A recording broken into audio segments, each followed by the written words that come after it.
The observation deck hummed with the quiet efficiency of 1,000 automated systems, each one maintaining the delicate balance that kept the research station alive in the void between stars.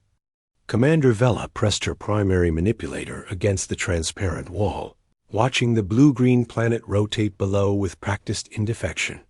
She had seen 17 worlds in her career with the Galactic Survey Corps. None had prepared her for Earth. The humans were supposed to be simple. Their application to the Galactic Council had been modest, their technology unremarkable, their biology average in nearly every measurable way. They had no natural armor plating like the Krell, no redundant organ systems like our own species, the Morphin. Their sensory range was limited, their reflexes merely adequate, their physical strength well below galactic median. And yet, Vela turned from the viewport as the door mechanism chimed. The human liaison entered with that peculiar two-legged gait that still looked precarious to her four-legged stability. This one was called James, a common designation among their kind. He carried himself with the relaxed posture humans often displayed, as though danger were merely theoretical. "Commander Vela," James said, inclining his head in the gesture humans used for respect. "The planetary survey team is ready for deployment." "Excellent," Vela replied, her translator converting her clicked consonants into the human language. The indigenous fauna on Kepler 442b should provide valuable data for the xenobiology archives. What she didn't mention was the concern flagged in the preliminary scans. The apex predator of Kepler 442b registered a threat level 9 on the galactic danger scale. Only 3 known species rated higher, and 2 of those were extinct. Protocol dictated a military escort, heavy weapons, and emergency extraction capabilities. The Council had sent James, one human, unarmed by his own insistence. The descent through Kepler 442b's atmosphere was unremarkable. The shuttle's artificial gravity kept them steady as alien clouds parted to reveal a landscape of crimson vegetation and towering rock formations that spiraled toward the sky like the bones of sleeping giants. Vela monitored her instruments, while James simply watched through the viewport, his expression unreadable.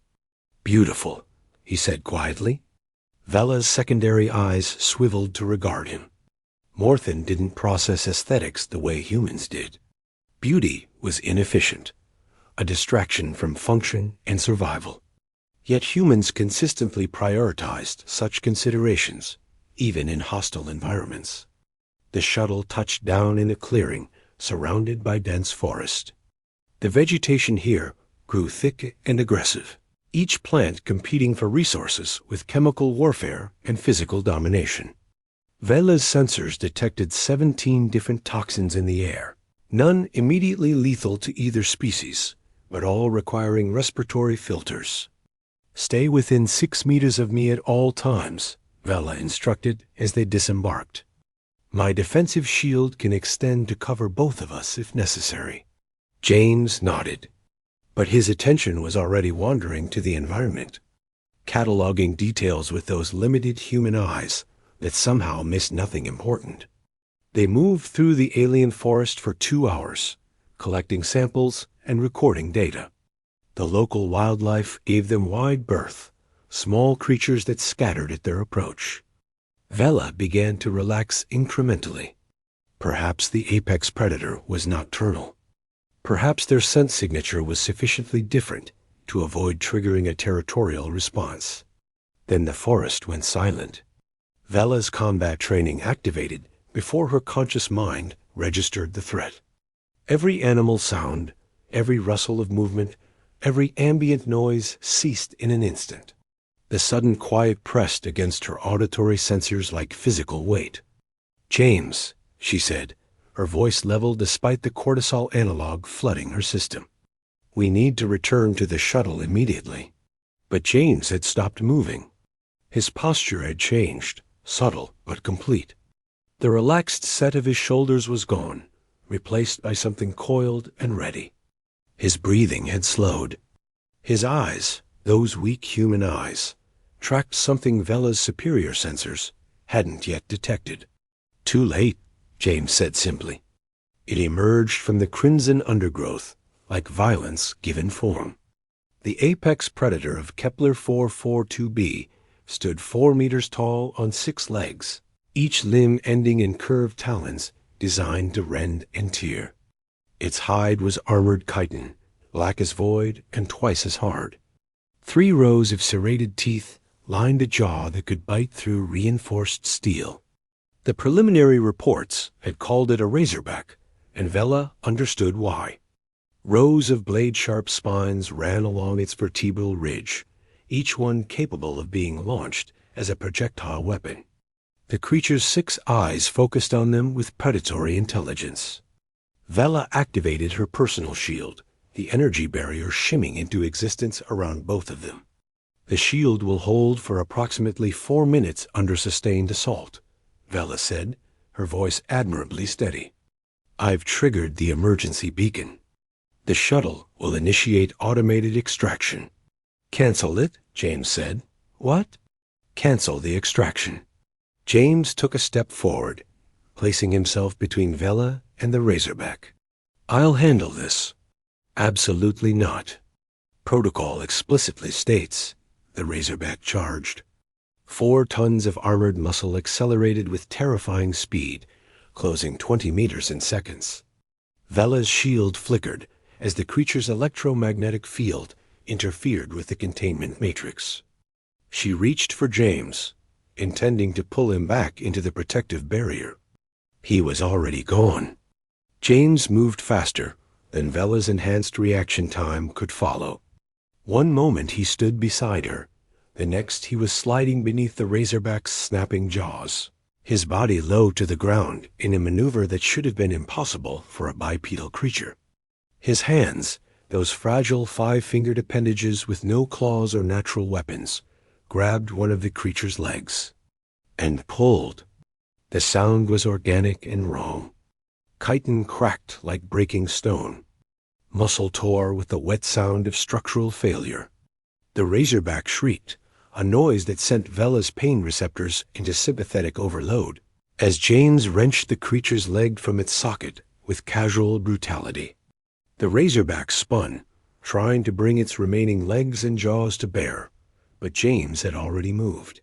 He was on its back now, one hand gripping the base of its skull, the other arm wrapped around its throat in what Vela recognized as a compression hold. The creature bucked and thrashed, launching its spine projectiles in a desperate defensive display. 3 of them struck James, puncturing his light clothing and drawing blood. He didn't seem to notice. The razorback slammed itself against a rock formation, trying to crush the human against its surface. James held on, his grip unchanging. Vela could see the muscles in his arms, could see the tendons standing out like cables under his skin. Humans were supposed to be weak. The strength-to-mass ratio was documented, measured, filed in official reports. The reports were wrong. James shifted his grip and twisted. The razorback's neck snapped with a sound like a gunshot. But James didn't stop. As the creature began to fall, he grabbed the base of its skull with both hands and pulled. The head came free. Then James set to work. Vela watched in paralyzed horror as the human methodically dismantled the apex predator of Kepler 442b. He tore through armored hide with his bare hands, separating joints, breaking bones, reducing the most dangerous creature on the planet to component pieces with the efficiency of industrial machinery. Blood covered him, dark alien blood that steamed in the atmosphere, but his expression never changed from that focused determination. It took 6 minutes. When it was done, James stood among the scattered remains, breathing slightly harder than baseline, but otherwise unmarked by the encounter. The wounds on his torso, where the spine projectiles had struck, were already clotting. The bleeding stopped through some biological process Vela didn't understand. "We should return to the shuttle," James said, as calmly as if he'd just completed a routine equipment check. I think I need a medical scan for those punctures. Vela's translator struggled to convert her stammering clicks into coherent language. How? The strength required to tear through reinforced chitin is? Your species can't? James looked at her, and for the first time, Vela saw something in his eyes that hadn't been there before. Not pride or satisfaction, but a simple acceptance of what he was. Humans have approximately 640 skeletal muscles, James said, cleaning alien blood from his hands with a cloth from his pack. Under normal conditions, our nervous system limits us to about 30% of our potential strength. Safety mechanism prevents us from damaging our own tissue. But when we're threatened, when we need to survive, that limitation decreases. How much? Vela whispered. Enough. James gestured at the remains. We call it hysterical strength. Emergency response. Evolution's way of making sure we're harder to kill than we look. They walked back to the shuttle in silence. Vela filed her report that evening, detailing the encounter with clinical precision. But she omitted certain observations, certain conclusions that she wasn't ready to commit to official record. The humans were not simple. Their averageness was camouflage, their apparent weakness a deception written into their biology. They were a species that had evolved not superior strength or armor or weapons, but the ability to exceed their own limitations when survival demanded it. Vela requested reassignment to follow.